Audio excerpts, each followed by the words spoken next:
Good morning बच्चों, आवाज आ रही है मेरी? Yes sir. Yes sir.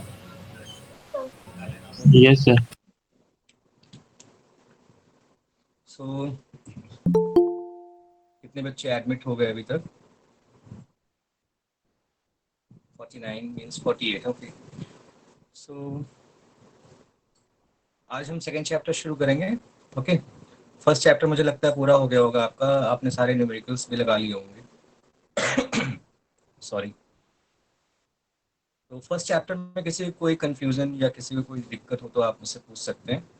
Otherwise मैं सेकेंड चैप्टर के नेक्स्ट टॉपिक की तरफ मूव करूंगा अभी। ठीक है, किसी को कोई किसी तरह की समस्या या कोई कंफ्यूजन तो आप पूछ लो, अदरवाइज मैं नेक्स्ट चैप्टर की तरफ मूव करूँ।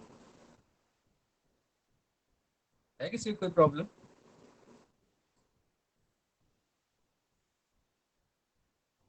अगर रिप्लाई नहीं आ रहा इट मीन्स मैं समझूंगा कि आपको कोई प्रॉब्लम नहीं है। ओके। तो शुरू करते हैं हम सेकेंड चैप्टर। तो सेकेंड चैप्टर का नाम सबसे पहले तो स्ट्रक्चर ऑफ एटम है। और आपको मैंने बताया था कि आप सिलेबस ज़रूर देख लीजिएगा, क्योंकि जो एनसीईआरटी में सिलेबस लिखा हुआ है वो इस सेशन में बहुत सी चीज़ें रिमूव कर दी गई है। तो पहले तो मैं वो बातें बताऊंगा जो चीज़ें रिमूव है, जो आपको नहीं पढ़नी है। तो स्टार्टिंग एनसीईआरटी के स्टार्टिंग के जो भी मटेरियल्स हैं वो सारे ही लगभग जैसे discovery of electron, discovery of proton, discovery of neutron, then Thomson's atomic model, then Rutherford's atomic model, इतनी चीज़ें जो हैं वो वहाँ से रिमूव कर दी गई हैं, सिलेबस में नहीं है। ठीक है, हमें बोर्स मॉडल से आगे अपनी स्टडी को प्रोसीड करना है। तो जब बोर्स मॉडल की हम बात करते हैं तो बोर्स मॉडल पढ़ने से पहले हमें कुछ चीज़ें पढ़ाई जाती है कि बोर्स मॉडल की एग्जिस्टेंस यानी कि उसका जो कॉन्सेप्ट है वो आया कहाँ से। तो हमेशा एक बात ध्यान रखो, जैसे एग्जाम्पल के तौर पे मान लेते हैं कि जैसे टेक्नोलॉजी ही है, जैसे मान लेते हैं मोबाइल फ़ोन्स हैं। आज से 15 साल पहले मोबाइल फ़ोन्स जो बनते थे उसमें क्वार्टरी कीपैड होता था और नेटवर्क की प्रॉब्लम होती थी, 2G नेटवर्क होता था। फिर उसकी प्रॉब्लम क्या आई कि नेटवर्क स्लो है, बहुत सारी फाइल्स अच्छे से डाउनलोड नहीं होती हैं, अपलोड नहीं होती हैं। तो फिर उसमें एडवांसमेंट हुआ। और एडवांसमेंट के पीछे रीज़न क्या था? जो उस समय जो करंट टेक्नोलॉजी थी उसकी जो ड्रॉबैक्स थे वही नेक्स्ट टेक्नोलॉजी के इंस्पिरेशन बन जाते हैं। ठीक है। सिमिलरली अगर मैं कहूँ कि कोई एक थ्योरी है, उसके बाद कोई एक नई थ्योरी आ रही है, इट मीन्स कि इसका मतलब ये हो रहा है कि जो भी आपने अभी तक की थ्योरी पढ़ी थी उसमें कुछ ना कुछ ड्रॉबैक है, और वही ड्रॉबैक हमारी नेक्स्ट जो थ्योरी होगी वो ड्रॉबैक को रिमूव करने के लिए होगी। Means the drawback of the current theory become the inspiration for the generation of the next theory. तो जो ये आपका बोर्स मॉडल आया, बोस मॉडल की वजह क्या थी कि रदरफोर्ड मॉडल में कुछ प्रॉब्लम्स थी। तो आप में से कोई बताएगा ड्रॉबैक्स ऑफ रदरफोर्ड? आपने पढ़ा हुआ है क्लास 9 में, कोई बताएगा कि क्या ड्रॉबैक था रदरफोर्ड मॉडल में? किसी को अगर याद हो तो सर बोलिए। सर एक बहुत बड़ा ड्रॉबैक जो रदरफोर्ड मॉडल का वो ये था कि he was unable to he can not explain the stability of an atom कि वेरी गुड, कैसे? एटम सर जैसे मोशन में एक इलेक्ट्रॉन है हम्म, एक उसमें अपने ऑर्बिटल में, तो वो कितना स्टेबल है वो रदरफोर्ड बताना मतलब उनका वो ड्रॉबैक था कि वो एक्सप्लेन नहीं कर पाए थे कि कितना स्टेबल है अपने ऑर्बिटल में। Very good very good. ठीक है, उसको और भी हम अच्छी तरीके से एक्सप्लेन कर सकते हैं। और कोई वीरकेश्वर के अलावा और कोई बताएगा? सर इसी को मैं एक्सप्लेन करूं? बेटा अगर आप लोग वीडियो ऑन कर लिया करो तो थोड़ा अच्छा लगा करे ना, कि मैं हम लोग मतलब अच्छा लगेगा कि कौन बच्चा बोल रहा है, कम से कम दिखे। ऐसे आप लोग वीडियो ऑफ करके बोलते हो तो मतलब नहीं अच्छा लगता। चलो बोलो सर फिलहाल जो। सर रदरफोर्ड ने बोला था कि एटम जो है उसका एक्सेलरेशन होता है, तो अगर उसका एक्सेलरेशन होता है तो वो ऑर्बिट में घूमेगा, तो वो घूमते घूमते न्यूक्लियस में जाके कोलैप्स होना चाहिए था, लेकिन ऐसा नहीं हुआ। यही सबसे बट बड़ा ड्रॉबैक एक था। करेक्शन तुम्हारे स्टेटमेंट में करूंगा, एटम नहीं इलेक्ट्रॉन्स के बारे में। ठीक है, electrons yes revolve. Sir electron. Good good good good, very good. और कोई? वेरी बहुत सही। और कोई बताएगा? सर जो रदरफोर्ड का मॉडल था वो सेंट्रीपिटल फोर्स के जो लॉस पे था वो स्टैंडर्ड नहीं हो पाया था। ठीक है, ये भी कह सकते हैं। और भी कुछ पॉइंट्स थे जिनकी वजह वजह से, वैसे बेसिकली मैं कहूँ तो instability of atom is the reason. और स्टेबिलिटी का रीजन हम क्यों बताते हैं? क्योंकि उसी के रदरफोर्ड मॉडल के जस्ट बाद आए थे मैक्सवेल का कॉन्सेप्ट। वो मैक्सवेल का कॉन्सेप्ट आया था, जिन्होंने चार्ज ऑब्जेक्ट के ऊपर कुछ स्टडी की थी। तो उन्होंने क्या किया था कि जब चार्ज ऑब्जेक्ट, कोई अगर चार्ज ऑब्जेक्ट ऑब्जेक्ट है और ये अगर एक्सेलरेशन से घूमता है, ना, मतलब एक्सेलरेट होता है, तो हम ये कहते हैं कि वो हमेशा अपने अंदर से रेडिएशंस को एमिट करता रहता है। ठीक है, अपने अंदर से रेडिएशन को एमिट करता रहता है। तो because of that emission of radiation, यहाँ पे कॉन्सेप्ट आया कि अगर रेडिएशन एमिट कर रहा है तो एनर्जी लॉस कर रहा है, एनर्जी लॉस कर रहा है मतलब उसका पाथ स्पाइरल हो जाएगा, और जब स्पाइरल होगा तो ultimately what will happen, it will fall inside the nucleus. ठीक है, तो अकॉर्डिंग टू दिस अगर ये हो रहा है और it will take only 10⁻⁸ second, means इतना छोटा टाइम लगेगा और इलेक्ट्रॉन न्यूक्लियस में जाके गिर जाएगा। इट मीन्स कोई एटम्स तो अनस्टेबल हो गया, atom is not you can say कि नेचर में एटम की एग्जिस्टेंस है ही नहीं। ठीक है, अगर ऐसा कॉन्सेप्ट है तो मेरा कहने का मतलब ये है कि मैक्सवेल का कॉन्सेप्ट एक वो उन्होंने अपनी अलग थ्योरी दी थी। उन्होंने रदरफोर्ड के मॉडल को झुटलाने के लिए ये बात नहीं कहा था। उन्होंने ये कहा था कि कोई एक चार्ज ऑब्जेक्ट है, if it is revolving around, for example मैं आपको छोटा सा एग्जाम्पल लेके बताता हूँ कि आप अपने हम बचपन में खेलते थे, क्या करते थे, एक स्टोन को धागे में बांधते हैं फिर गोल गोल नचाते हैं। आप सब भी करते हो ऐसे। और अगर आप उसको यस गोल गोल हाथ ऊपर करके गोल गोल नचाओ और नचाते नचाते थोड़ा सा स्पीड धीमी कर दो तो व्हाट विल हैपन, वो स्टोन घूमते घूमते घूमते घूमते आपके हाथ के पास आके रुक जाएगा। होगा ऐसा? तो ऐसा होगा कि नहीं होगा, बताइए। Yes yes or sir no? Yes sir. Yes sir yes ऐसा सर। क्यों हो रहा है? ये वेरी गुड। ऐसा इसलिए हो रहा है क्योंकि हमने उसको एनर्जी कम दी। पहले तेज घुमा रहे थे तो एनर्जी ज्यादा थी तो वो घूम रहा था। फिर हमने जब उस अपनी हाथ की स्पीड कम कर दी तो स्पीड कम करने का मतलब मैं उसको कम एनर्जी दे रहा हूँ, तो धीमे धीमे एनर्जी उसकी जब कम हो गई तो वो अल्टीमेटली स्पाइरल पाथ लेगा और अल्टीमेटली मेरे हाथ के पास आकर रुक जाएगा। तो लगभग कुछ ऐसा ही कॉन्सेप्ट है, मैं समझने के लिए सिर्फ बता रहा हूँ आपको कि कोई एक चार्ज ऑब्जेक्ट है अगर, और वो अगर रिवॉल्व कर रहा है अराउंड एनी सेंटर, तो क्या करेगा, वो अपने अंदर से रेडिएशन को एमिट करेगा, और रेडिएशन को एमिट करेगा तो अल्टीमेटली उसकी एनर्जी डाउन होगी and the path become spiral and it will fall inside the nucleus. So this was the concept of the Maxwell, और उन्होंने इसको रेडिएंट एनर्जी का नाम दिया था, रेडिएंट एनर्जी। और इसी कॉन्सेप्ट को उन्होंने आगे प्रोसेस किया था, जिसको हम इलेक्ट्रोमैग्नेटिक थ्योरी ऑफ वेव्स कहते हैं। ठीक है, इनका ये बिल्कुल मतलब मकसद नहीं था कि ये उनके रदरफोर्ड के कॉन्सेप्ट को जुटलाएं, लेकिन इमीडिएटली क्या हुआ कि ये कॉन्सेप्ट जब रदरफोर्ड पे लगाया गया, बिकॉज इलेक्ट्रॉन क्या है, एक नेगेटिवली चार्ज पार्टिकल है, तो मैक्सवेल ने भी तो कहा था कोई चार्ज पार्टिकल अगर रिवॉल्व करता है अराउंड द सेंटर तो it is radiating energy, and if it is radiating energy it will fall inside the nucleus. तो this is the concept why the Rutherford model जो था वो रॉन्ग क्यों हो गया। ठीक है, क्योंकि वो स्टेबिलिटी को एक्सप्लेन नहीं कर पाया। ठीक है, तो आई थिंक बहुत क्लियरली मैंने आपको समझा दिया कि क्या सबसे बड़ा रीजन था उसके इंस्टेबिलिटी का। एक और रीजन हम मानते हैं, ड्रॉबैक्स इसका जो मानते हैं रदरफोर्ड का, कि वो ये नहीं एक्सप्लेन कर पाया कि जो एटम्स होते हैं, हर एक एलिमेंट जो है उसके अंदर एक एटॉमिक स्पेक्ट्रा का वो प्रॉपर्टी शो करता है। जैसे हाइड्रोजन है, उसने लाइमन बामर्ट पास्टन ब्रैकेट फॉन्ड ऐसे करके हम बहुत सारी सीरीज पढ़ेंगे अभी। तो हाइड्रोजन है या अदर देन हाइड्रोजन एलिमेंट जो है वो एटॉमिक स्पेक्ट्रा जो वो शो करते हैं उसके बारे में वो कोई इन्फॉर्मेशन नहीं दे पाए थे। तो ऐसी कुछ वजह थी जिसकी वजह से रदरफोर्ड का मॉडल फ्लॉप हो गया, फेल हो गया, और इसी की वजह से बोर्स का मॉडल एग्जिस्टेंस में आया, जिसमें उन्होंने प्लैंक्स क्वांटम थ्योरी का थोड़ा सा इस्तेमाल किया और अपने कॉन्सेप्ट को बहुत हद तक एक्सप्लेन किया। हालांकि वो बाद में वो भी फेल हो गया, फिर सोमरफेल्ड का मॉडल आया, तो वो हमें अभी नहीं पढ़ना है, वो हमें ग्रेजुएशन में पढ़ाया जाएगा, पर हम यहाँ पे बोर्स मॉडल को पढ़ेंगे। तो बोर्स मॉडल से के पढ़ने से पहले हमें कुछ चीजें हमारे एनसीईआरटी में बताई गई है, जिसकी हेडिंग है development leading to the Bohr's model of atom. तो हम जब बोर्स मॉडल की तरफ बढ़ते हैं तो कौन कौन सी चीजें हमें पहले पढ़ाई जाती है। So the first one is the dual behaviour of electromagnetic radiation. Electromagnetic radiation का जो ड्यूअल बिहेवियर है, dual means two characteristic. I think थोड़ा सा पता होगा आपको ड्यूअल बिहेवियर का मतलब क्या होता है इलेक्ट्रोमैग्नेटिक रेडिएशन। किसी को Yes, थोड़ा sir. सा आता हो तो बताओ। हाँ बताइए, क्या होता है dual yes sir, behaviour? Sir black sir body radiation जिसमें एंड पार्टिकल्स लाइट भी हो रेज। और सब वेव भी हो, दोनों मिल करके जब आते हैं तो उसे डबल बीम कहते हैं। Very good. So it means कि if there are two characteristics. So in the case of electromagnetic radiation, there are two characteristics. एक है particle behavior और एक है wave behavior. तो हम उसी के बारे में पहले डिस्कस करेंगे। तो अगर मैं बात करूं कि हम शुरू करते हैं फिर से मैक्सवेल के कॉन्सेप्ट पे। मैक्सवेल ने क्या बोला कि if any charge object is just accelerated, it will radiate energy. ठीक है, तो ये रेडिएट करेगा एनर्जी को, और इसी को हम रेडिएंट एनर्जी का नाम देते हैं। और जब ये एनर्जी रेडिएट करेगा तो this radiation is having electrical field as well as the magnetic field.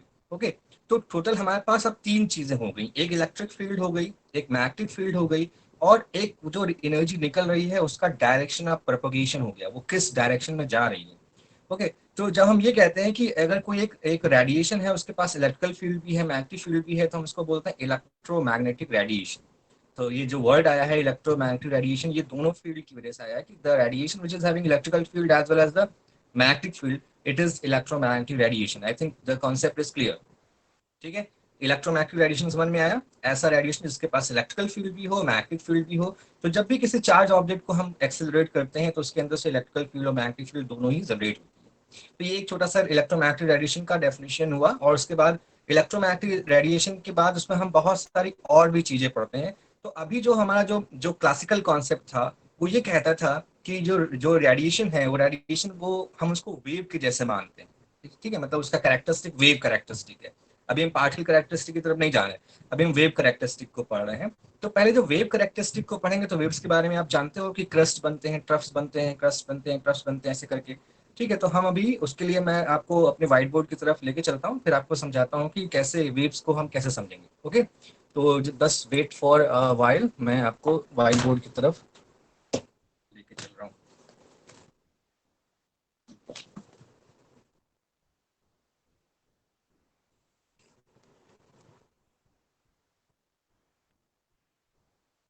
Okay, तो व्हाइट बोर्ड विजिबल है?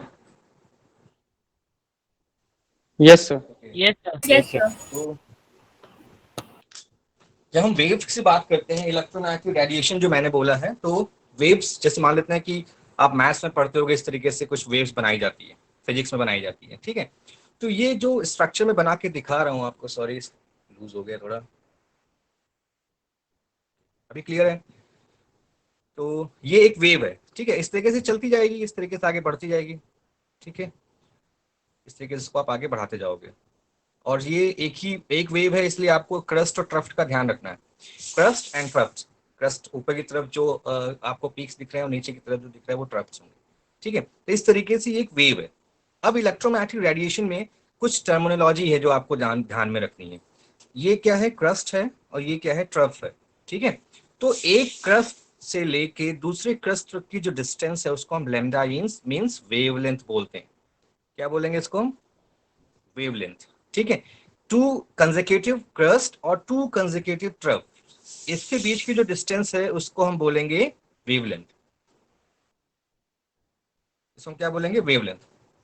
ठीक है, समझ में आया? तो पहली कैरेक्टरिस्टिक क्या हुई? वेवलेंथ। वेवलेंथ मतलब एक वेव की लेंथ। एक वेव की लेंथ कैसे निकालते हैं? दो कंसेक्यूटिव क्रस्ट या दो कंसेक्यूटिव ट्रफ्स के बीच के डिस्टेंस को हम वेवलेंथ कहते हैं। ठीक है, अब बात करते हैं दूसरी हेडिंग की, जिसमें हम बोलते हैं इसको फ्रीक्वेंसी क्या होती है। फ्रीक्वेंसी का मतलब होता है, इसको हम न्यू से लिखते हैं, दिस इज न्यू। और अच्छा, लेमडा से लिखते हैं वेवलेंथ, मैं लेमडा बोलना भूल गया। Lambda is the symbol for wavelength and new is the symbol for the frequency. Frequency का सिंबल होता है न्यू। फ्रीक्वेंसी क्या होता है? It is the number of waves. किसी को पता है नंबर ऑफ वेव्स? जानता है कोई फ्रीक्वेंसी क्या है? Yes, sir. Number of waves per unit time. Given point very good, number of waves passing through a point in 1 second. in 1 second. In 1 second, 1 second में कितनी वेव्स किसी एक जगह। अच्छा, एक वेव क्या, पहले ये भी समझ लीजिए, यहां से लेके यहां तक। ठीक है, मतलब एक क्रस्ट से दूसरे क्रस्ट तक, या एक ट्रफ से दूसरे ट्रफ तक, या आप यहां से कर सकते हो ओरिजिन से, ये पूरी एक वेव होगी। यहां से चल के यहां तक एक पूरी फुल वेव कहलाएगी। ठीक है, तो अगर मान लेते मैं कहता हूं यही एक पॉइंट है, इस पॉइंट से 1 सेकेंड में कितनी वेव्स निकल जा रही है, इट इज फ्रीक्वेंसी। ठीक है, तो ये फ्रीक्वेंसी हो गया। कोई कंफ्यूजन फ्रीक्वेंसी का के regarding? No sir. Very good. अब आता है एक एम्पलीट्यूड। ठीक है, एम्पलीट्यूड को कुछ बुक में स्मॉल ए से लिखते हैं, कुछ बुक में हम कैपिटल ए से लिखते हैं, तो इसके लिए कंफ्यूज नहीं होना। हालांकि हमें अपने सिलेबस में एम्पलीट्यूड की जरूरत भी नहीं है। एम्पलीट्यूड क्या होता है कि जो बेस लाइन होती है उससे मैक्सिमम जो हाइट क्रस्ट की हो या मैक्सिमम डेप्थ जो ट्रफ की होती है उसको हम कहते हैं एम्पलीट्यूड। ठीक है, तो जो हाइट होती है वो सेम होती है, चाहे वो क्रस्ट हो चाहे ट्रफ हो, हाइट सेम होगी, सिर्फ साइन में डिफरेंस आता है। ठीक है, पॉजिटिव और नेगेटिव का। तो ये एम्पलीट्यूड कहलाता है कि जैसे मान लेते हैं अगर वेव ऐसी होगी तो उसकी एम्पलीट्यूड बहुत हाई होगा। ठीक है, और अगर वेव ऐसी बनेगी तो एम्पलीट्यूड बहुत लो हो जाएगा। क्लियर? तो ये एम्पलीट्यूड हो गया, समझ में आ रहा है? अब बात करते हैं हम वेव नंबर। एक होता है वेव नंबर। वेव नंबर को हम न्यू बार से लिखते हैं, it is new bar, new पे बार लगा देते हैं, this is wave number. It is a reciprocal of wavelength. ये वेवलेंथ का रेसिप्रोकल होता है, 1/λ को हम बोलते हैं wave number. Clear? Wave number क्या है? Reciprocal of wavelength. तो आपने अभी पढ़ा वेवलेंथ क्या होता है, फिर आपको मैंने फ्रीक्वेंसी बताई, फिर आपको मैंने एम्पलीट्यूड बताया, फिर आपको वेव नंबर बताया। अब रह गई बात स्पीड की। तो electromagnetic radiation is a kind of wave, ठीक है, रेडिएशन है ये, एक तरह की वेव है, इसलिए जो इसकी स्पीड है उसको हम c ही मानेंगे, जो कि हमारी स्पीड ऑफ लाइट है। क्या होती है speed of light? Sir 3 into 8 10 to the power 8 metre per second.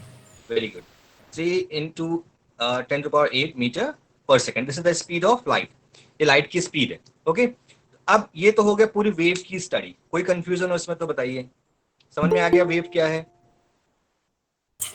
Yes sir. समझ में आ गया होगा वेव्स क्या होती हैं, ठीक है। अब हम इसमें एक थोड़ा सा और डेरिवेशन करते हैं, मतलब हम एक रिलेशन बनाएंगे न्यू और लेमडा और स्पीड ऑफ लाइट का। तो इसके लिए मैं इसको रब करता हूँ, आप थोड़ा बहुत तो अगर आपको आता है तो अच्छी बात है, नहीं आता तो नोट भी करते रहा करो बेटा, ठीक है। तो अब हम नेक्स्ट चलेंगे इसके कुछ रिलेशन। तो मैं थोड़ी सी फिजिक्स या मैथ्स की बात करूंगा इसमें। स्पीड ऑफ लाइट आप स्पीड आप जानते हो क्या होता है? स्पीड का formula, speed is equal to क्या होता है? Distance upon Distance time. upon time. Distance upon time. Very good, distance upon time. तो यहाँ पर स्पीड हमने क्या मानी है? स्पीड ऑफ लाइट, और डिस्टेंस हमारा क्या है? लैम्डा, ठीक है, और टाइम को हमने टी ही माना है। तो टाइम टी है, और आपने न्यू के वहां पे फॉर्मूला मैं लिखना भूल गया था, मैंने आपको बताया था 1 सेकेंड में कितनी वेव्स पास हो रही हैं, तो mathematically it is 1/t, nu is equal to 1/t, ठीक है। तो अब यहाँ पर सी का फॉर्मूला क्या हो गया? New lambda. तो आपको एक यहाँ पे नया रिलेशन मिल रहा है कि speed of light is equal to nu means frequency of light and lambda is the wavelength of light, ठीक है। कोई कंफ्यूजन? तो इस फॉर्मूले को याद रखेंगे, और इस फॉर्मूले पे शायद अपने एनसीईआरटी में मैं देखता हूँ, मुझे लगता है याद आ रहा है, एक न्यूमेरिकल दिया हुआ है, एक न्यूमेरिकल दिया हुआ है। मेरी बुक थोड़ी सी डैमेज है क्योंकि इतना, आप अपनी बुक में देखिएगा अगर ब्लर दिख रहा है तो। Problem 2.3, the Vividh Bharati station of all India radio Delhi broadcast on a frequency of 1368 kilo hertz. Kilo और मेगा ये तो सब पता ही है आपको, किलो मींस 10⁻³ हो जाएगा, ये सब ध्यान रखिएगा, ठीक है। एंड हर्ट्ज क्या है? It is a unit of frequency, ठीक है। Then calculate the wavelength of the electromagnetic radiation emitted by transmitter. आपको क्या निकालना है? वेवलेंथ निकालना है। Which part of electromagnetic spectrum does it belong to? तो इलेक्ट्रोमैग्नेटिक स्पेक्ट्रम मैं बताऊंगा, पहले आप ये निकालना सीखिए कि हमें लेमडा कैसे निकालना है।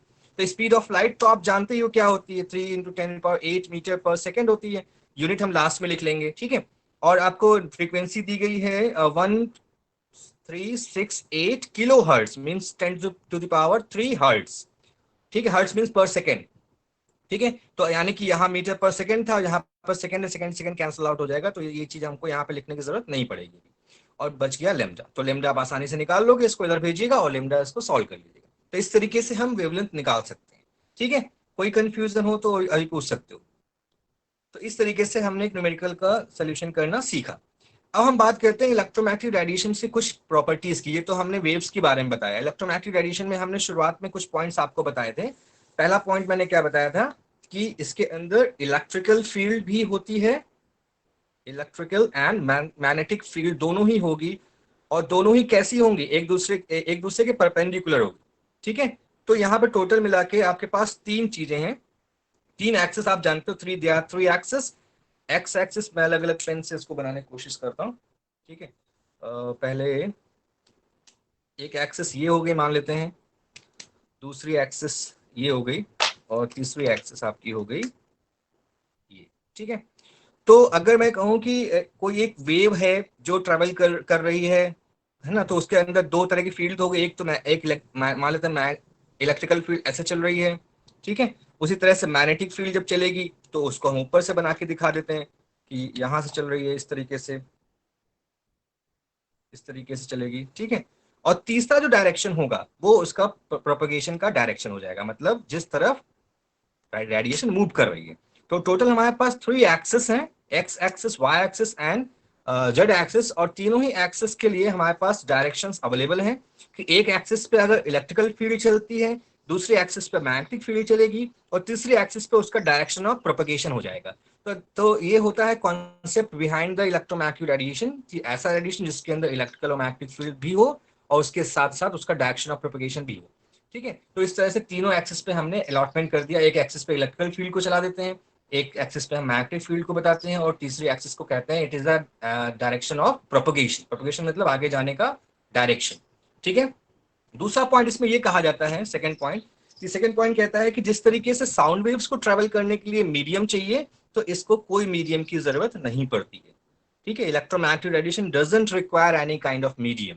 अगर ऐसा होता तो सन की लाइट यहाँ तक कैसे आती, बिकॉज स्पेस में तो कोई मीडियम है नहीं, ठीक है। तो सन की लाइट यहाँ तक आ रही है विदाउट एनी मीडियम। तो इलेक्ट्रोमैग्नेटिक रेडिएशन इज ऑल्सो, सन की लाइट जो है वो भी एक तरह का इलेक्ट्रोमैग्नेटिक रेडिएशन ही तो है। तो it doesn't require any kind of medium. Whereas हम साउंड की बात करें तो उसमें मीडियम की जरूरत होती है। जैसे अगर आप स्पेस में चले जाइए और आपके बगल में बम भी फट जाएगा तो आपको सुनाई नहीं पड़ेगा। हाँ, आपकी उसकी वेव्स आपको लगेंगी आके, तो डैमेज तो जो बॉडी में होना है वो तो होगा ही, वो एक अलग फैक्टर है, पर आपको सुनाई कुछ नहीं पड़ने वाला, ठीक है, क्योंकि वहां पर कोई मीडियम नहीं है। समझ में आ गया। लेकिन अभी आप जैसे अपने कमरे में बोल रहे हो तो वहां पे क्या, जब आप बोलते हो तो साउंड क्या, it is a kind of vibration. वो वाइब्रेशन आपके थ्रोट से निकलते हैं, फिर वो वाइब्रेशन कैच करता है कौन, हम एयर के पार्टिकल्स कैच करते हैं, फिर वो भी वाइब्रेट करते हैं। ऐसे वाइब्रेशन चलते चलते हमारे ईयर तक आता है, फिर ईयर के अंदर ईयर ड्रम है, वो वाइब्रेशन को रिसीव करते हैं, फिर वो सिग्नल्स हमारे ब्रेन तक जाते हैं, हमें सुनाई पड़ता है कि कोई क्या बोल रहा है, ठीक है। This is the concept. तो इसमें हमने क्या कहा, sound waves require any kind of medium. Without medium it cannot be, just you can say कि ट्रांसमिट ही नहीं होगा। लेकिन इलेक्ट्रोमैग्नेटिक रेडिएशन के लिए कोई भी किसी भी तरह का हमें मीडियम रिक्वायर्ड नहीं होता, ठीक है। देन थर्ड पॉइंट ये कह रहा है हमारी बुक में, कि जो तीसरा पॉइंट कह रहा है कि अगर मैं ये कहूँ कि इलेक्ट्रोमैग्नेटिक रेडिएशन एक ही होता है, तो ऐसे नहीं है। Number of electromagnetic radiations are there, और ये स्टार्ट होता है कॉस्मिक रेज से, ठीक है। कॉस्मिक रेज से शुरू होगा, सबसे पहले कॉस्मिक रेज आती हैं, ठीक है। उसके बाद फिर हमारी आएंगी gamma rays, then alpha rays, gamma rays, x rays, ठीक है। उसके बाद यूवी आएगा, देन विजिबल आएगा, उसके बाद आईआर आएगा, देन माइक्रोवेव आएगा, और इस तरीके से लास्ट में हमारा आता है रेडियो वेव्स। इस तरीके से वेव्स हैं, और मैंने इसको सीक्वेंस में ऐसा इसलिए लिखा है क्योंकि जो फ्रीक्वेंसी है सबसे ज्यादा होती है कॉस्मिक रे की। तो अगर फ्रीक्वेंसी, अभी थोड़ी देर पहले हमने एक फॉर्मूला पढ़ा था, nu c is equal to nu lambda, ठीक है। तो इसके हिसाब से अगर आप देखो तो सी तो स्पीड ऑफ लाइट है जो कि हमेशा कांस्टेंट रहने वाली है, और न्यू लेम्डा का मतलब फ्रीक्वेंसी, और दूसरा हो गया हमारा वेवलेंथ। अगर हम इनकी बात करें तो ये दोनों एक दूसरे के इनवर्सली प्रोपोर्शन है कि नहीं है। इनवर्सली प्रोपोर्शन और डायरेक्टली प्रोपोर्शन दो टर्म है, आपको पता है इसके बारे में, इनवर्सली प्रोपोर्शन किसे Yes, sir. कहते हैं, डायरेक्टली प्रोपोर्शन। हाँ बताओ बेटा हर्ष, क्या कहते हैं, अगर क्या कोई दो मतलब? क्वांटिटीज इनवर्सली प्रोपोर्शनल हैं तो एक के बढ़ने पे दूसरी कम हो जाएगी, हाँ, और Very दूसरे good. के बढ़ने पे ठीक, और पहली कम हो जाएगी। अगर डायरेक्टली डायरेक्ट, प्रोपोर्शनल है तो हाँ एक हाँ, बढ़ेगी तो दूसरी भी बढ़ जाएगी। वेरी गुड वेरी गुड, सबको समझ में आ गया होगा ना। इनवर्सली प्रोपोर्शनल का मतलब होता है कि अगर एक चीज बढ़ेगी तो दूसरी घटेगी, एंड वाइस वर्सा। लेकिन अगर डायरेक्टली प्रोपोर्शनल होता है तो अगर एक चीज बढ़ेगी तो दूसरी भी बढ़ेगी, जो एक दूसरे से रिलेटेड है। तो यहाँ पर ये एक दूसरे से इनवर्सली प्रोपोर्शनल है, यानी कि अगर फ्रीक्वेंसी बढ़ेगी तो वेवलेंथ घटेगी, फ्रीक्वेंसी घटेगी तो वेवलेंथ बढ़ेगी। तो ये जो सीक्वेंस मैंने लिखा हुआ है, इस सीक्वेंस में कॉस्मिक रे की फ्रीक्वेंसी सबसे ज्यादा है, तो वेवलेंथ क्या हो जाएगी उसकी, कम हो जाएगी कि नहीं हो जाएगी, ठीक है। तो अगर हम वेवलेंथ वाइज लिखेंगे तो कॉस्मिक रे की wavelength is less than gamma ray की wavelength less than X ray, उसकी wavelength less than UV ray, फिर उसकी वेवलेंथ लेस देन विजिबल, ठीक है। इस तरीके से हम वेवलेंथ के हिसाब से लिखेंगे, तो ऐसे लिखेंगे, देन माइक्रोवेव, एंड लास्ट में रेडियो वेव्स। और ये सारी वेव्स आप जानते हो काफी इंपॉर्टेंट है, आपने कहीं ना कहीं इसका सुना होगा कॉन्सेप्ट। जैसे कॉस्मिक रे आपने सुना होगा स्पेस में होती है, ठीक है, जिनकी फ्रीक्वेंसी बहुत ज्यादा, जिसकी फ्रीक्वेंसी जितनी ज्यादा होती है वो उतनी ज्यादा एनर्जी वाली होती है। वो अभी हम आगे जब क्वांटम के कॉन्सेप्ट पढ़ेंगे तो आपको समझ में आएगा। देन गामा रेज सुना होगा आपने, रेडिएशन निकलते हैं जब कोई रेडियो एक्टिव एलिमेंट होता है, वहां से निकलती हैं। एक्स रे सभी जानते हो, एक्सरे कराने जाते हो, किसी को कोई प्रॉब्लम होती है हड्डियों में या कहीं पे, एक्सरे हम कराते हैं। यूवी भी आप जानते हो, अल्ट्रावायलेट रेडिएशन, जो हमारे अगर स्किन पे पड़ती है तो क्या कहते हैं, स्किन की डिसीजेज या कैंसरस कॉज कर सकता है। Then visible, it is the most important, क्योंकि विजिबल से ही हमें कोई चीजें दिखाई पड़ती हैं, अगर विजिबल स्पेक्ट्रम है तो। देन लास्ट में इसके बाद आता है आईआर ऑब्जेक्ट, जो आईआर का, इससे पहले अभी सुन रहे हो क्या आईआर क्या होता है? आईआर आपने सुना है? यस सर, सुना है सर। हाँ बताइए, IR infrared sir radiation. Sir ये सर रिमोट में सर काम आती है सर, टीवी रिमोट जो होता है। Very good very good. और सर अभी अभी सर मोबाइल में भी आ रहे हैं सर, आईआर ब्लास्टर आ रहे हैं सर, वो भी सर काम करते हैं उसी वैसे ठीक ही। है, वेरी गुड। और आजकल अगर आप लोग बाहर निकल रहे होगे तो हर शॉप पे, हर मेडिकल स्टोर पे, हर जगह वो एक थर्मामीटर लेके खड़ा होता है, जो क्या करता है, यस सर, आपका यस सर। रेडिएशन को चेक करके अपने थर्मामीटर से बता देता है कि आपका टेम्परेचर क्या है, ठीक है, तो IR एक तरह का इंफ्रारेड रेडिएशन जिसको हम बोलते हैं, और ये रेडिएशन हर एक हॉट ऑब्जेक्ट रेडिएट करता है। यहाँ तक कि अगर आपकी चाय की केतली भी रखी हुई है या चाय का कप भी रखा हुआ है तो उसमें भी वो रेडिएशन निकल रहा है। ठीक है, तो every hot object is radiating this kind of radiation. Then microwave, ये तो आप ये भी जानते हो, आपके घरों में सभी के घर में होगा माइक्रोवेव। ठीक है, देन रेडियो वेव जो कि हमारे वायरलेस सिस्टम में इस्तेमाल होता सर है। इसको वायरलेस विलियम सिस्टम, हास्केल ने डिस्कवर किया था ना? हाँ, वो तो एक अलग फैक्टर है वहाँ। यहाँ डिस्कवरी की बात मैं नहीं कर रहा हूँ, मैं सिंपली बता रहा हूँ कि कौन कौन से रेडिएशंस का क्या क्या मतलब पर्पस है। जैसे अगर मैं कहूँ कि जितने भी आपने सुना होगा यहाँ पे 2G स्पेक्ट्रम का एक बार स्कैम हुआ था, या आप 3G जानते हो, 4G जानते हो, 5G भी आने वाला है। ये सब है क्या? They all are the spectrum. तो स्पेक्ट्रम आज के समय में सबसे ज्यादा कॉस्टली चीज है, बिकॉज स्पेक्ट्रम का मतलब ये जो रेडिएशन होते हैं, तो ये जब इन रेडिएशंस को हम ऐसे सीक्वेंस वाइज अरेंज कर देते हैं तो इसी को बोलते हैं spectrum. This is termed as spectrum, electromagnetic spectrum इसी को बोलते हैं। If all the radiations are arrange in the manner, चाहे वो आप ये कहो कि डिक्रीजिंग फ्रीक्वेंसी के हिसाब से आप लिख रहे हो, चाहे इंक्रीजिंग वेवलेंथ के हिसाब से लिख रहे हो, दोनों ही सिचुएशन में इसको हम इलेक्ट्रोमैग्नेटिक स्पेक्ट्रम का नाम देते हैं। ठीक है, और इसी स्पेक्ट्रम में ही जो आगे की रेडिएशन, IR के आगे की जो रेडिएशन, रेडियो वेव्स की जनरली रेडियो वेव्स की जो रेडिएशंस हैं, जो फ्रीक्वेंसीज हैं, उसी को गवर्नमेंट सेल करती है अलग अलग ऑपरेटर्स को, है ना। जैसे आपने सुना होगा कभी आप कार पे या सफर कर रहे होते हो या अपने घर में भी, कि FM रेडियो 93.6 FM, है ना, 101.4 FM, तो ये है क्या? These are the frequencies only. ठीक है, तो ये स्पेक्ट्रम को परचेज करती हैं कंपनियां, जैसे टीवी के सिग्नल्स हैं, तो ये all these are the frequency range, और उसी फ्रीक्वेंसी रेंज को ये परचेज करती हैं और उसके हिसाब से टेलीकास्टिंग करती है। तो यानी कहने का मेरा मतलब ये है कि spectrum is very much important आज के समय में, और स्पेक्ट्रम ही है जो बहुत महंगा बिकता है, गवर्नमेंट को इससे काफी रेवेन्यू भी जनरेट होता है। तो ये हो गया हमारे स्पेक्ट्रम का कॉन्सेप्ट। उसके बाद मैंने स्पेक्ट्रम की सारी इन्फॉर्मेशन आपको बता दी कि स्पेक्ट्रम में न्यू क्या होता है, लेमडा क्या होता है। अच्छा, वेवलेंथ की हमेशा यूनिट मीटर में लिखी जाएगी, और वेव नंबर की क्या हो जाएगी? मीटर इनवर्स हो जाएगी। ठीक है, समझ में आ रहा है? मीटर इनवर्स क्यों हो जाएगी? कोई बताएगा मीटर इनवर्स क्यों हो रही है? मैंने बताया कि वेव नंबर जो है वो मीटर इनवर्स हो जाएगा। क्यों? बोलो बेटा। सर वो इनवर्सली प्रोपोर्शनल है इसलिए। हाँ, वेरी गुड, बिकॉज न्यू बार जो है wave number, it is reciprocal of, inversely proportional ना कह के आप रेसिप्रोकल ऑफ लेमडा बोलोगे। तो लेमडा का जब रेसिप्रोकल है तो लेमडा की वेवलेंथ, सॉरी यूनिट मैंने क्या बताई? मीटर बताई है, तो न्यू बार की हो जाएगी हमारी मीटर इनवर्स। तो इस तरीके से हमने जाना कि जो न्यू बार है यानी कि वेव नंबर है उसकी यूनिट होती है मीटर इनवर्स। क्लियर? तो ये तो बहुत सारे मैथमेटिकल कॉन्सेप्ट हो गए रिगार्डिंग द इलेक्ट्रोमैग्नेटिक रेडिएशन। ठीक है, तो यानी कि अभी हमने जितनी भी चीजें पढ़ी हैं, it is defining the wave characteristic. ये वेव कैरेक्टरिस्टिक को डिफाइन कर रहा है। किसकी वेव कैरेक्टरिस्टिक? इलेक्ट्रोमैग्नेटिक रेडिएशन की वेव कैरेक्टरिस्टिक को डिफाइन कर रहा है। क्लियर? अब अगर मैं कहूं कि ये जो कैरेक्टरिस्टिक है इसकी खास बात है, जो अभी जो मैक्सवेल की जो कॉन्सेप्ट के हिसाब से हमने इलेक्ट्रोमैग्नेटिक रेडिएशन को पढ़ा है, ये बेसिकली पूरा फोकस है इंटेंसिटी पे। ठीक है, इन्होंने ये नहीं कहा है कि मतलब हीट जो है, हीट बढ़ाने से फ्रीक्वेंसी में कुछ फर्क आएगा कि नहीं आएगा, इसके बारे में इन्होंने कोई इन्फॉर्मेशन नहीं दी थी। इसीलिए जो हमारा जो रेडिएशन का कॉन्सेप्ट है उसको हम और एक्सप्लेन करने के लिए हम पार्टिकल बिहेवियर की तरफ चलते हैं। फिर जैसे ये तो हो गए वेव कैरेक्टरिस्टिक की बात, अब आता है पार्टिकल नेचर। तो पार्टिकल नेचर के लिए कुछ पॉइंट्स हमारे सामने खड़े हो गए। ठीक है, जैसे कि पहला पॉइंट था कि जो ब्लैक बॉडी रेडिएशन था, इसको ये हमारा कॉन्सेप्ट जो अभी हमने पढ़ा है वो नहीं समझा पाता है। तो जो हमने अभी पढ़ा है वो हमने क्या पढ़ा है? वेव नेचर पढ़ा है। और वेव नेचर हमें क्या क्या चीजें बता सकता है? बहुत सारी चीजें बता सकता है। जैसे डिफ्रैक्शन एक प्रोसेस, शायद आपने फिजिक्स में पढ़ा होगा डिफ्रैक्शन क्या होता है। ठीक है, देन रिफ्रैक्शन क्या होता है, रिफ्लेक्शन क्या होता है, ये सारी जो प्रॉपर्टी है, ये सारी प्रॉपर्टी हमें वेव नेचर से पता चलती है। ठीक है, पोलराइजेशन होता है, रिपोलराइजेशन होता है। So all these concepts can be explain with the help of wave nature.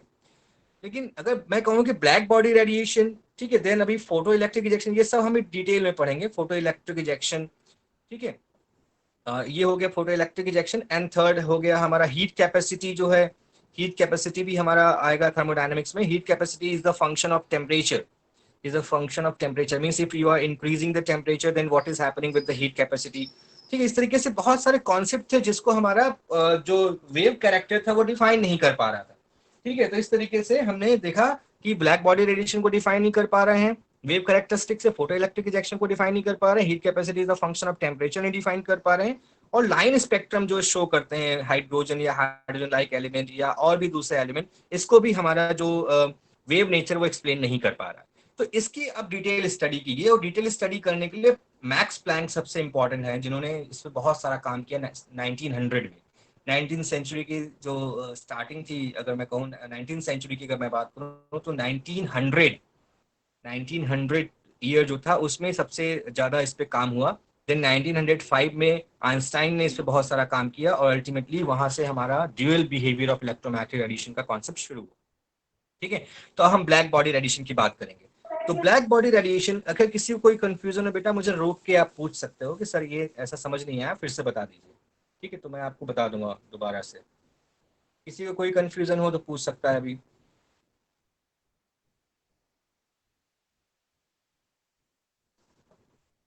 ठीक है, तो यानी सब कुछ समझ में आ रहा है सभी को, यही तो मतलब है। यस और no? Yes sir. Yes sir. तो ब्लैक बॉडी रेडिएशन की अगर मैं बात करूं तो ब्लैक बॉडी रेडिएशन जो हमारा है उसके लिए एक छोटा सा एग्जांपल मैं पहले आपको समझाऊंगा। और छोटा सा एग्जांपल ये है कि अगर आप किसी मान लेते हैं हम आप सबने लोहार मतलब आयरन स्मिथ को आप सभी जानते होंगे, है ना, जो लोहे को गर्म करके उसको अलग अलग शेप Yes, देता sir. है इस तरीके से। ठीक है, तो अगर मैं ये कहूँ कि आप कभी आपने कुछ वीडियोस देखी होंगी, कुछ ना कुछ कहीं ना कहीं देखा होगा, जहां पर आप जानते हो कि जब आप उसको गर्म करना शुरू करते हो तो उस कंडीशन में जब लोहा गर्म होता है सबसे पहले वो रेड होगा, डल रेड होगा, फिर एकदम ब्राइट रेड हो जाता है, फिर वो येलो हो जाता है, और अल्टीमेटली वो ब्लू कलर शो करता है।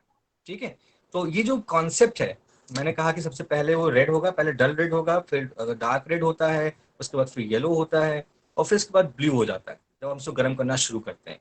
तो आप अगर इस पूरे सीरीज को देखो तो आपको एक चीज खास समझ में आएगी। आप सबने विजुअल स्पेक्ट्रम पढ़ा हुआ है, विबग्योर जिसको हम लिखते हैं। ठीक है, violet, indigo, blue, green, yellow, orange and red. ये क्या सीक्वेंस है, ये किस हिसाब से सीक्वेंस लिखा हुआ है?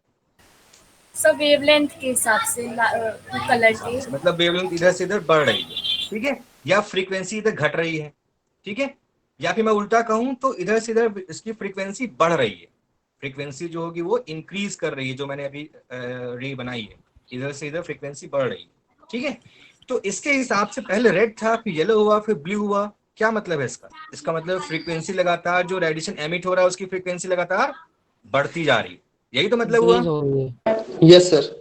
है ना। इसका मतलब यही हो रहा है कि जैसे जैसे आप इधर से जा रहे हो वैसे वैसे फ्रीक्वेंसी इंक्रीज हो रही है। तो कहने का सर मतलब कि आप, हाँ बोलिए। सर फ्रीक्वेंसी का मतलब सर एनर्जी होता है ना हाँ सर, एनर्जी एनर्जी होता से है, इंक्रीज हो रही है। हाँ एनर्जी इंक्रीज हो रही है। और उसके बारे में हम जब प्लैंक्स का कॉन्सेप्ट पढ़ेंगे ना तो हम उसको फिर यस से, सर। अभी हम प्लैंक्स का ही कॉन्सेप्ट जो पढ़ रहे हैं इसमें हम आपको फिर से समझाएं कि ऐसा क्या हुआ, उन्होंने कुछ ना कुछ उसके पीछे कॉन्सेप्ट दिया हुआ है।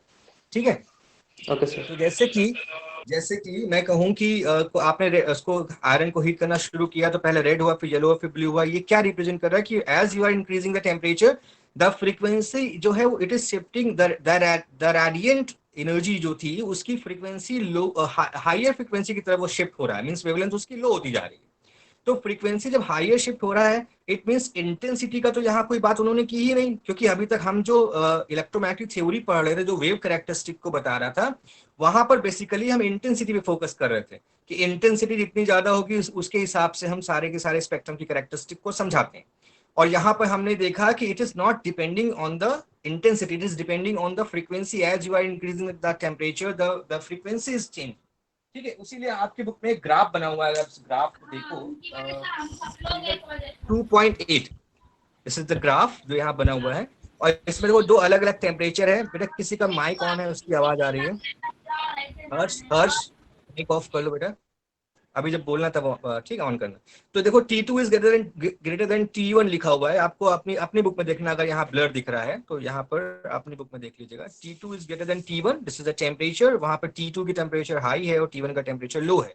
तो आप देख रहे हो कि सेम वेवलेंथ पे जो टेम्परेचर लो है उसकी इंटेंसिटी कम है। ठीक है, जब टेम्परेचर हाई है तो इंटेंसिटी भी हाई है। उसका छोटा सा एग्जांपल मैं आपको देता हूं कि आप जब विंटर में होते हैं तो विंटर में टेम्परेचर कम होता है तो जो सूरज की रोशनी होती है उसकी इंटेंसिटी थोड़ी सी हल्की होती है। ठीक है, या आप सुबह और शाम के टाइम को से भी कंपेयर कर सकते हो। लेकिन अभी एकदम एकदम दोपहर 2 बजे 1 बजे के आसपास देखो तो उसमें इंटेंसिटी बहुत ज्यादा होती है, क्योंकि उसका टेम्परेचर भी उस समय बहुत राइज कर जाता है। तो इस तरीके से इसको आप रिलेट कर सकते हो कि if T2 is greater than T1 means अगर टेम्परेचर बहुत ज्यादा है, तो जैसे जैसे आप वेवलेंथ को रिड्यूस करते जा रहे हो वैसे वैसे देखो ये ग्राफ ऊपर चढ़ रहा है। तो ये ग्राफ ऊपर चढ़ रहा है तो ये क्या रिप्रेजेंट कर रहा है, intensity is increasing and at certain temperature at certain wavelength ये अपने हाईएस्ट पीक पे जाएगा, देन सडनली ड्रॉप हो जाएगा, इंटेंसिटी जीरो हो जाएगी जब वेवलेंथ भी जीरो होगी। तो कुल मिला के कहने का मतलब है कि ये जो इंटेंसिटी है, इस इंटेंसिटी और वेवलेंथ का जो हमने ग्राफ बनाया है, it is depending on the temperature, ये टेम्परेचर पे डिपेंड कर रहा है। ठीक है, अब आती है बात की ऐसी कौन सी बॉडी होती है जिनको हम ब्लैक बॉडी या आइडियल बॉडी कहते हैं। तो आपके बुक में एक डेफिनेशन लिखी है, the ideal body which emits and absorb all frequency is called a black body और and the radiation emitted by such body is called the black body radiation. तो ये तो हो गया ब्लैक बॉडी रेडिएशन की बात। अब हम बात करते हैं कि ये प्लैंक में फोटोन शब्द का इस्तेमाल किया गया था, क्योंकि ये सारे के सारे एक्सपेरिमेंट जो थे वो हमारे जो वेव थ्योरी है इलेक्ट्रोमैग्नेटिक रेडिएशन की वो एक्सप्लेन नहीं कर पाते हैं। बिकॉज मैंने क्या बताया कि वो वहां पर ये कहते हैं कि हमेशा एक ही तरह के रेडिएशन को एमिट करती रहेगी वो ऑब्जेक्ट। जैसे मान लेते हैं आपने कहा कि चार्ज ऑब्जेक्ट घूम रहा है पर्टिकुलर सेंटर की चारों तरफ, तो हमेशा एक ही तरह का रेडिएशन एमिट करता रहेगा, जो कि हमने रदरफोर्ड में पढ़ा था कि एक जो इलेक्ट्रॉन है अगर वो एक ऑर्बिट पे घूम रहा है तो अल्टीमेटली घूमते घूमते वो न्यूक्लियस में गिर जाएगा। यही तो हमने पढ़ा था रदरफोर्ड का ड्रॉबैक। लेकिन अब इन्होंने कहा कि ऐसा नहीं है। अभी हम क्या कह रहे थे कि लगातार एक ही तरह की रेडिएशन एमिट करता रहेगा कोई भी ऑब्जेक्ट, तो ऐसा नहीं है। यहाँ पर ये कह रहे हैं कि जो रेडिएशन का एमिशन हो रहा है, ये एमिशन कुछ एनर्जी पैकेट्स के फॉर्म में हो रहा है, जिसको हम फोटोन या क्वांटम का नाम देते हैं। ठीक है, और ये फोटोन और क्वांटम जो है इसको एक ही चीज है, फोटोन कहिए चाहे क्वांटम कहिए, ये दोनों जो नाम दिए गए हैं ये इनको हम कहते हैं energy packets, they are energy packets. और जब रेडिएशन ट्रेवल करता है तो इन्हीं एनर्जी पैकेट्स के फॉर्म में ट्रेवल करता है। ठीक है, तो जैसे मैंने कहा कि जब ये रेड लाइट थी तो उसका फोटोन किसी और एनर्जी का होगा, येलो लाइट थी उसका फोटोन किसी और एनर्जी का होगा, ब्लू लाइट होगी उसका फोटोन किसी और एनर्जी का होगा।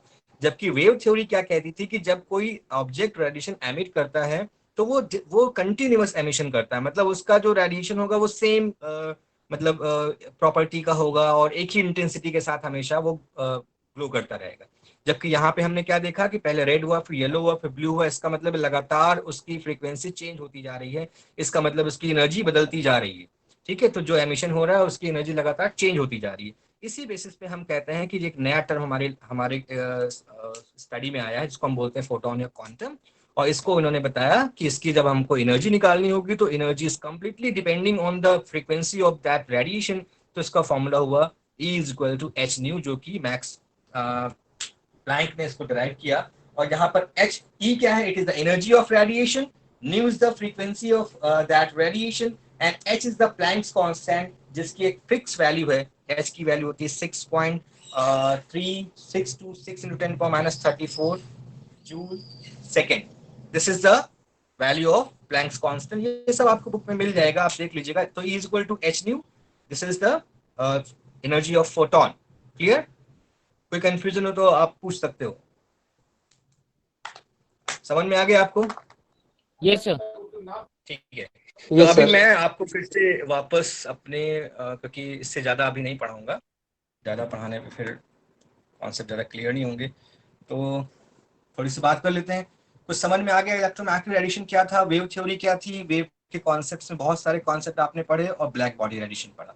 तो ब्लैक बॉडी रेडिएशन जो हमारा था वो हमें क्या बताता है कि जो अगर हम सिर्फ वेव कैरेक्टरिस्टिक को लेके ही चलेंगे तो इलेक्ट्रोमैग्नेटिक रेडिएशन की वेव थ्योरी ये सारी प्रॉपर्टी को डिफाइन नहीं कर पा रहा है। ब्लैक बॉडी रेडिएशन का सबसे बड़ा हमें प्रॉफिट क्या मिला कि हमने ये जाना कि जो रेडिएशन है वो हमेशा एनर्जी पैकेट्स के फॉर्म में ट्रैवल करते हैं, जिनको हम फोटोन या क्वांटम का नाम देते हैं। और हर क्वांटम की अगर हम किसी रेडिएशन की एनर्जी निकालना चाहते हैं तो E is equal to h nu से उसको हम कैलकुलेट करेंगे। So this is all about. अगर आपको कोई कंफ्यूजन हो तो फटाफट पूछो, अदरवाइज आगे बढ़ते हैं। फिर किसी कुछ कंफ्यूजन है? No confusion? So how was the class? आपको समझ में आया चीजें? Yes sir. Yes sir. तो बहुत डिटेल में पढ़ाने का सिर्फ मेरा एक ही मकसद होता है, अदरवाइज मैं आज आपको फोटो इलेक्ट्रिक इजेक्शन भी पढ़ा देता, ऐसा नहीं है। मैं डिटेल में सिर्फ इसलिए पढ़ाता हूँ कि आपको चीज़ें समझ में आए और कम से कम आगे जो भी कॉन्सेप्ट आने वाले हैं उनको आप और आसानी से समझ लो। चैप्टर 2 की खास बात यह है कि स्ट्रक्चर ऑफ एटम में न्यूमेरिकल्स भी बहुत सारे हैं, तो उन सारे न्यूमेरिकल्स को आप बहुत कूल एंड काम होकर लगाइएगा, क्योंकि बहुत से फॉर्मूले अभी हम पढ़ेंगे। आज आपने सिर्फ कितने फॉर्मूले पढ़े हैं? एक तो new is equal to 1/t पढ़ा, ठीक है, this is the frequency. Then c is equal to nu lambda पढ़ा and e is equal to h nu पढ़ा। तो ये सबका एक अलग नोट्स बनाते जाना कि कौन कौन से फॉर्मूले हम पढ़ रहे हैं और किस मतलब उसमें अल्फाबेट का क्या मतलब है, ध्यान रखिएगा। प्लैंक कांस्टेंट की वैल्यू भी आपको मैंने बताई 6.62 16 × 10⁻³ जूल सेकेंड, जूल पर second, sorry joule second only, ठीक है। तो इस तरीके से हम निकालते हैं, सारी कैलकुलेशंस करेंगे जब हमको क्वेश्चंस पूछे जाएंगे। कुछ पूछना हो तो पूछो, अदरवाइज मैं क्लास ओवर करूं।